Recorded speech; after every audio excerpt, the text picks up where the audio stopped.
देखो भाई 11th class का जो है ना थर्ड चैप्टर हम पढ़ रहे हैं ट्रिग्नोमेट्री। और लास्ट टाइम जो है ना हम एक्सरसाइज 3.1 में थे और उसमें मैंने आपको बेस बताया था भाई। जैसे मान लिया ये कोई सर्कल है भाई, ठीक है, ये उसका मान लिया कौन आपका सेंटर है भाई, ये उसकी रेडियस होगी, ये भी कौन होगी उसकी रेडियस होगी, जिसको हम आर से लिखते हैं भाई। जो ये वाला एंगल है ना इसका नाम होता है सेंट्रल एंगल। क्या नाम इसका? सेंट्रल एंगल होता है, जिसको आप थीटा से लिखते हो भाई। यहाँ से लेकर यहाँ तक की जो लेंथ है ना इसका नाम आपका आर्क लेंथ है, और जिसको आप किससे लिखते हो? एल से लिखते हो। अब इस थीटा में, इस एल में और इस आर के बीच क्या रिलेशन होता है? क्या होता है भाई? ये थीटा इक्वल टू होता है मेरा एल अपॉन आर। ये थीटा इक्वल टू क्या होता है मेरा? एल अपॉन आर होता है। और जो सबसे इंपॉर्टेंट बात है वो क्या है? इस थीटा में क्या खासियत होती है? ये थीटा आपका रेडियन में होता है। थीटा किस में होता है मेरा? रेडियन में होता है भाई। दूसरी बात, सर्कल के केस में जब भी आपको थीटा यूज करना हो हमेशा रेडियन में यूज करोगे, और जब भी आपके सामने निकल का होगा वो भी किस में निकल का होगा? रेडियन में ही निकल का होगा। या फिर ये कह लो इस फॉर्मूले के अंदर जब भी आप थीटा निकालोगे ना तो आपका वो रेडियन में आओगा, और इस फॉर्मूले के अंदर आपने यूज करना हो तो भी आपका वो रेडियन में ही होना चाहिए, तो ही यूज कर पाओगे।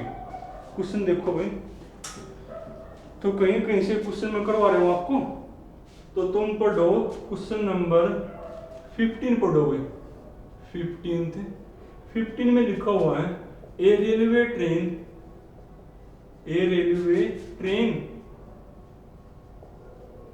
is traveling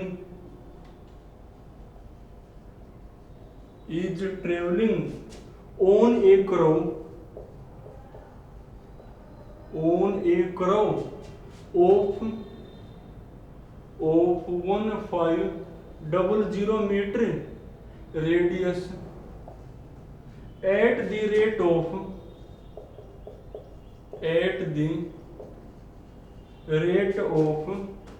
66 किलोमीटर पर आवर। इसके बाद थ्रोवट एंगल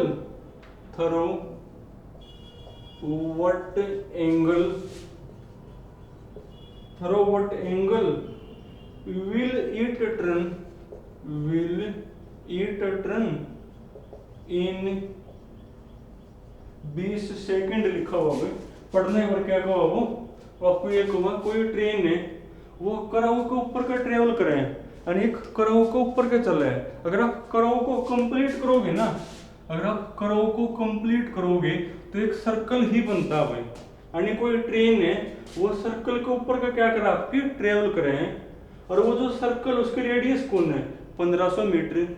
और आपने उसकी स्पीड कौन है? ट्रेन की स्पीड है भाई 66 किलोमीटर प्रति घंटा है। और आपको कहोगे कि वो जो ट्रेन है ना 20 सेकंड में कितना एंगल टर्न करेगी। हमने मान लिया भाई ये सर्कल है, इसका मान लिया सेंटर है। मान ली किसी टाइम वो ट्रेन आपकी यहाँ है, मान ली किसी टाइम पर वो ट्रेन आपकी यहाँ है, और वो ट्रेन 20 सेकंड में मान लो वो यहाँ से यहाँ पहुंचेगी। तो आपको बताना क्या है कि वो ट्रेन 20 सेकंड में इस सेंटर के साथ कितना एंगल बनाएगी वो निकालना है। तो आप क्या करोगे? इन दोनों पॉइंटों को सेंटर से मिलाओगे, यानी आपने ये वाला एंगल बताना, यानी आपको थीटा की वैल्यू बतानी है। और आपको उसके लिए क्या क्या चाहिए? एक तो इसकी रेडियस चाहिए, और एक यहाँ से लेकर यहाँ तक की आपको लेंथ चाहिएगी। वो लेंथ आप निकाल पाओगे। क्यों निकाल पाओगे? क्योंकि जो ट्रेन है ना यहाँ से लेकर यहाँ तक 20 सेकंड में आई है, और स्पीड कौन है? स्पीड है 66 किलोमीटर पर आवर, और स्पीड इनटू में टाइम डिस्टेंस, और वो डिस्टेंस मेरी कौन हो जाएगी? ये आर्क लेंथ हो जाएगी। तो निकाल लो भाई। पर दिक्कत ये है, देखो ये मीटर सेकंड में है ना, तो स्पीड को भी आप मीटर पर सेकंड में ही चेंज करोगे। रेडियस कौन है? रेडियस आपकी भाई 1500 मीटर है। स्पीड कौन है? स्पीड ऑफ ट्रेन, तो ट्रेन की आपकी स्पीड है भाई 66 किलोमीटर पर आवर है ना, तो इसको चेंज करोगे मीटर पर सेकंड में, कैसे करोगे चेंज? 66 किलोमीटर के मीटर बनाओ यानी इंटू में 1000 और आवर के सेकंड करो यानी 3600। किस में चेंज होगी आपकी? मीटर पर सेकंड में। 20 से 20 कट गई तो 18 दूनी 36, 5 दूनी 10, 6 × 18 33। ये काम तुम्हारा भाई। उसके बाद 2 × 6 11 × 33, 11 × 5 55/2 अगर मेरा सही है तो, यानी 55/2 मीटर पर सेकंड है। ये स्पीड होगी। टाइम कौन है? टाइम वो ले वो यहाँ से लेकर यहाँ तक आने में 20 सेकंड। तो यहाँ से लेकर यहाँ तक की जो डिस्टेंस है वो कौन हो जाएगी भाई? तो यहाँ से लेकर यहाँ तक की आपकी डिस्टेंस बनेगी स्पीड इंटू में टाइम। स्पीड है मेरी 55/2 इंटू में टाइम कौन है? 20 है ना, तो ये 10 पर भाई, और 55 आए 550, और आपका ये मीटर में आया क्योंकि ये मीटर में आपकी स्पीड किस में आ गई? आपकी मीटर में। यानी यहाँ से लेकर यहाँ तक की जो डिस्टेंस है वो कौन है मेरी? 550 मीटर है। रेडियस कौन है? 1500। और आपको थीटा की वैल्यू बतानी है, तो थीटा की वैल्यू कौन होती है मेरी? L/R। ये आपकी L ही तो है 550 बटे में R कौन है? 1500। और ये आपका किस में आया भाई? रेडियन में आया है। क्योंकि सर्कल के केस में जब भी आप थीटा निकालोगे वो हमेशा रेडियन में आता है। यूज करना हो तो भी वो रेडियन में ही यूज कर पाओगे। तो ये बनेगा। तो कवर के था भाई, कोई ट्रेन है वो कर्व के ऊपर मूव कर रहे हैं, और कर्व को जब आप करोगे कंप्लीट तो एक सर्कल ही बनाती है। और आपको कहो कि वो ट्रेन 20 सेकंड में कितना एंगल बना लेगी, यानी कितनी वो टर्न हो जाएगी। मान लो वो ट्रेन आपकी यहाँ है और 20 सेकंड में मान लो वो यहाँ से यहाँ पहुँच गई, तो आपको बताना है कि वो ट्रेन यहाँ से यहाँ तक पहुँचने में कितना टर्न हुई है, यानी उसने सेंटर के साथ कितना एंगल बना लिया। तो आप दोनों पॉइंटों को सेंटर से मिलाओगे, यानी ये वाला एंगल आपने बताना है। रेडियस आपको गिवन है और यहाँ से यहाँ तक की स्पीड और टाइम पता है, तो डिस्टेंस आ जाएगी स्पीड इनटू टाइम, तो थीटा की वैल्यू आ गई। और देखो भाई, अब तुम पढ़ो क्वेश्चन नंबर 18 पढ़ो भाई।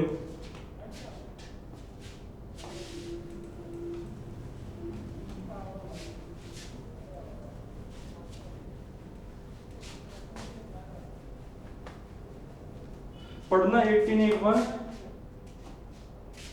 क्वेश्चन नंबर 18 में लिखा हुआ है the larger and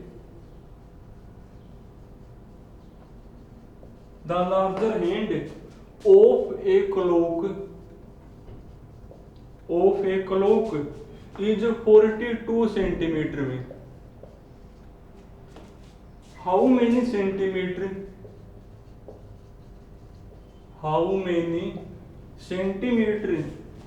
does its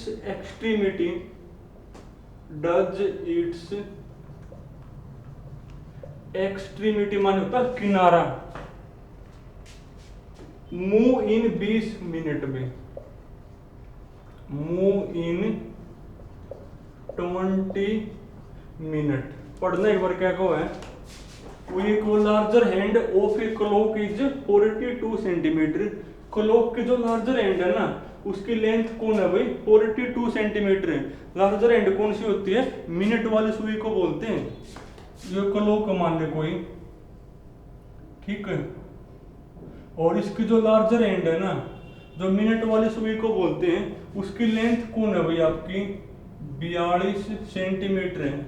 अब कहोगे how many centimetre does it's extremity माने किनारा, यानी जो लार्जर एंड यानी जो मिनट वाली सुई का किनारा है ना, वो किनारा 20 मिनट में कितना मूव करेगा, कितना एंगल वो ना कितना मूव यानी डिस्टेंस बतानी है। मान ली आपकी जो मिनट एंड है वो यहाँ है किसी भी टाइम, और मान ली ये मिनट एंड आपकी 20 मिनट में इसका जो किनारा मान लो वो यहाँ पहुंच गया, और आपको बतानी है डिस्टेंस कि जो मिनट एंड है ना वो 20 मिनट में उसका जो किनारा है वो कितना मूव कर जाएगा। यानी अब की बार आपको क्या बतानी है? Arc length. उसके लिए आपको दो चीज चाहिएगी, रेडियस और थीटा। रेडियस तो आपकी 42 होगी, यानी अब की बार आपके पास कोण नहीं है भाई, ये थीटा नहीं है आपके पास। तो पहले आप ये थीटा निकालोगे और उसके बाद ही कौन आओगी मेरी ये आर्क लेंथ आओगी। दोबारा फिर सुनो, पहली बात तो लार्जर एंड कौन सी होती है, मिनट वाली सुई को बोलते हैं। जो मिनट वाली सुई है ना उसकी लेंथ है 42 सेंटीमीटर। मान लिया आपकी मिनट वाली सुई है तो उसकी लेंथ मेरी कौन है 42 सेंटीमीटर है। और आपने बताना क्या है, इसका जो किनारा है ना 20 मिनट में कितना मूव करेगा, कितनी डिस्टेंस वो ट्रेवल करेगा वो बताना है। तो हमने मान लिया किनारा 20 मिनट में यहाँ से यहाँ पहुँच गए, तो आपको ये डिस्टेंस बतानी है कि कितना मूव कर गया। तो उसके लिए आपको ये एंगल चाहिएगा। अब देखो एंगल आप कैसे निकालोगे, जो मिनट वाली सुई है ना, मिनट वाली सुई पूरा रोटेशन कई मिनट में करे हैं 60 मिनट में, और पूरा जो रोटेशन होता है ना वो कितने का होता है 360 डिग्री का होता है। मिनट वाली सुई ये पूरा रोटेशन 60 मिनट में करती है, और पूरा जो रिवॉल्यूशन है ना वो आपका होता है 360 डिग्री का। यानी मिनट वाली सुई 60 मिनट में कितना रिवॉल्यूशन करती है 360। हमने चाहिए 20 मिनट में कितना करेगी, तो वहां से एंगल आ जाएगा। आप पेपर में लिखोगे कैसे वो देखो, तो सॉल्यूशन तो कहोगे 4 मिनट एंड एंगल फॉर्म्ड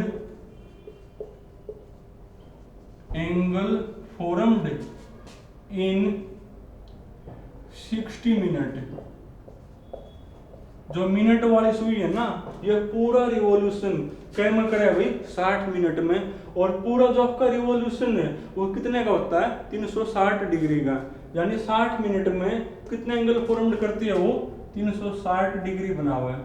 हमने चाहिए 20 मिनट में कितना करेगी, तो एंगल फॉर्म्ड इन 20 मिनट, तो ये अपोन में और ये गुणा में आ जाएगा, यानी 360 बटे में और ये आपका मल्टीप्लाई में इतने डिग्री बनाओगे वो।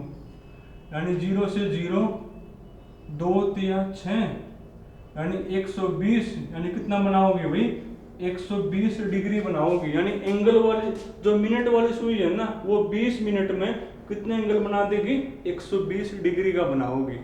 अब आपको थीटा की वैल्यू कौन होगी, थीटा की वैल्यू होगी आपकी 120 डिग्री। पर क्या बेस बता था, जब भी आपको सर्कल के केस में थीटा यूज करना हो तो हमेशा आप किस में यूज करोगे रेडियन में, और जब आपने कोई एंगल डिग्री से रेडियन में चेंज करना हो तो किससे मल्टीप्लाई पाई बटे 180 दें, तो करो मल्टीप्लाई। तो 120 को पाई बटे 180 से मल्टीप्लाई, तो आपका किस में चेंज रेडियन में, 0 से 0 6 दूनी 12 6 3 यानी आपका बनेगा 2 पाई बटे 3 रेडियन। तो आपका थीटा हो गया। रेडियस कौन है, रेडियस मेरी 42 सेंटीमीटर, और आपको एल बताना है ना, तो एल की वैल्यू कौन होती है आर इंटू में थीटा। तो कर दो आर इंटू में थीटा, आर है मेरा 42 और थीटा कौन है मेरा 2 पाई बटे 3। ये आर आपकी सेंटीमीटर में है ना, तो ये आर का लेंथ भी आपकी सेंटीमीटर में आओगी। अब ये कट है ना आपका 3 एकम 3 3 चौका 12 14 दूनी यानी 28 पाई और सेंटीमीटर। और अगर आंसर में पाई की जगह 22/7 लिख रखा तो आप भी लिख दोगे, वरना वो सही लिखा हुआ है। और देखो भाई ये हो गया आपका।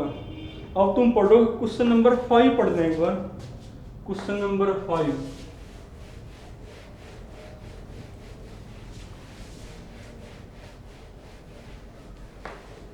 देखो 5 में क्या लिखा हुआ है, क्वेश्चन नंबर 5 में लिखा हुआ भाई the difference between two acute angle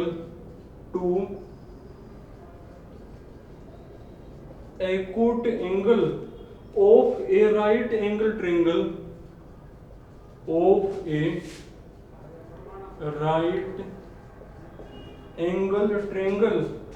is π/9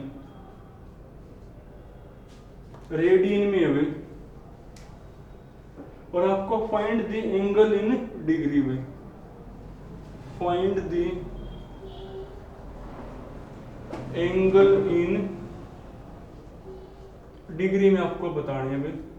देखो क्या कहो, the difference between two acute angle of a right angle triangle. पहली बात तो ये है, राइट एंगल ट्रेंगल क्या होती है, जिसका एक एंगल कोण हो आपका 90 का हो, जिसका एक एंगल आपका 90 का हो ना, तो वो मेरी कौन होती है भाई, राइट एंगल ट्रेंगल होती है। अब तीन चीज होती है, तीन चीज कौन कौन सी, एक होता राइट एंगल।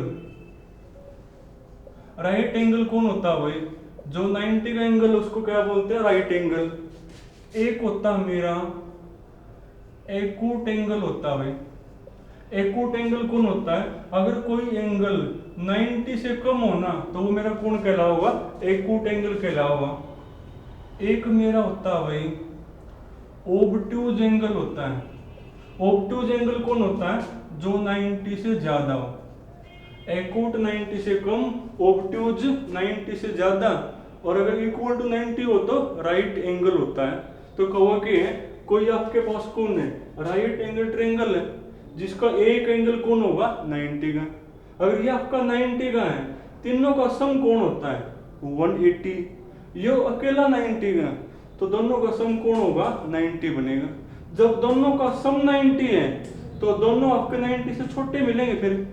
अरे जब दोनों का सम ही 90 है तो दोनों आपके 90 से छोटे होंगे ना, यानी 90 से छोटे हैं तो एंगल आपके कैसे कहलाओगे, एक्यूट एंगल। यानी राइट एंगल ट्रायंगल के अंदर ये वाले जो एंगल है वो कौन से होते हैं, आपके एक्यूट एंगल होते हैं। और वो कहो कि इन एक्यूट एंगल के बीच में जो डिफरेंस है ना, वो आपका π/9 है। अगर मैं इसको x मान लूं, अगर मैं इसको मान लूं x डिग्री, अब दोनों का सम 90 है, तो मेरा कौन होगा भाई 90 माइनस x डिग्री बनेगा। अगर मैं इसको x मान लूं तो मेरा कौन होगा, दोनों का सम 90 है ना, तो 90 माइनस x डिग्री बनेगा। अब दोनों के बीच में जो है डिफरेंस वो ये है, और वो हमें भी आता निकालना, तो वहां से x आ जाएगा, x आ गया तो ये एंगल भी आ जाएंगे अपने।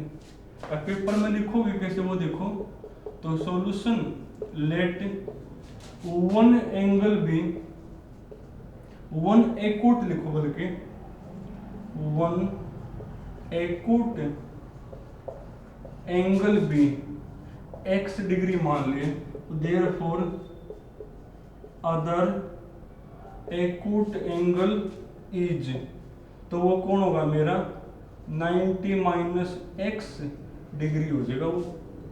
अब अकॉर्डिंग टू क्वेश्चन, अब क्वेश्चन में कहो कि दोनों का डिफरेंस कौन है भाई, दोनों के बीच का डिफरेंस, दोनों के बीच का डिफरेंस, दोनों के बीच का डिफरेंस इक्वल टू कौन है, π/9 रेडियन है। अब ये डिग्री में है ना, तो इसको भी डिग्री में करोगे चेंज, तो π/9 है ना, ये रेडियन तो आपको डिग्री में करना चेंज, तो किससे मल्टीप्लाई 180/π थे, डिग्री में हो गया, पाई से पाई यानी 20 हो गया।